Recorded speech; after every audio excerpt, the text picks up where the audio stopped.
Mr. Chairman, thank you very much. Thanks to all the witnesses for your testimony.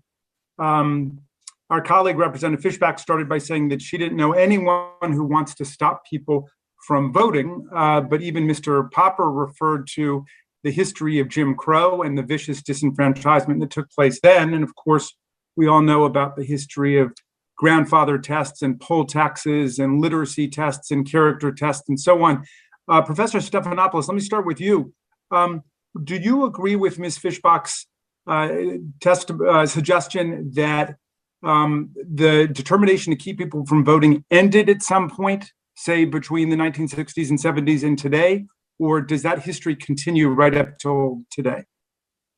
I think that history, unfortunately, continues. I think that when politicians regulate the electoral process, they're highly, highly aware of what the likely composition of the electorate is going to be as a result of their regulations. They're also highly, highly aware of which voters are likely to support their party and their candidates and which voters are likely to oppose them.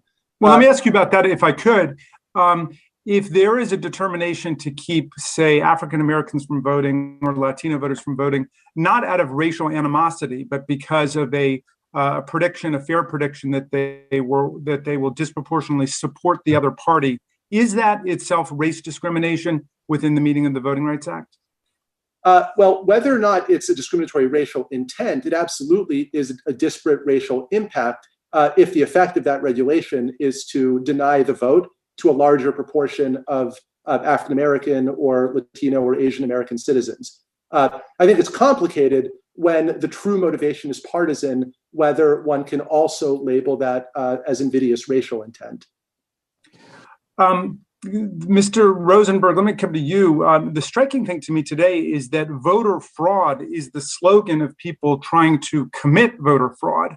One great example of that is Donald Trump's famous hour-long phone call with the Republican Secretary of State of Georgia, Brad Raffensperger, in which he twisted his arm, he needled him, he begged him, he tried to coerce him into finding just 11,780 votes. That's all he was looking for. And all of this was done publicly in the name of preventing fraud, preventing voter fraud against him. He was claiming in his big lie that the election was being stolen from him while he was trying openly to commit voter fraud by getting an election official to manufacture and concoct votes that didn't exist.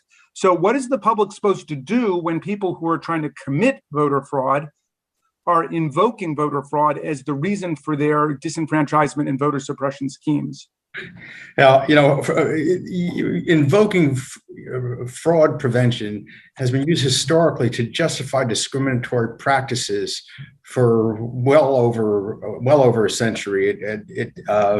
It was used to justify poll taxes. It was used to justify literacy tests. It was used to justify early poll closings, and then it was transmogrified into this feeling that, the public is demanding action because they have concerns about election integrity.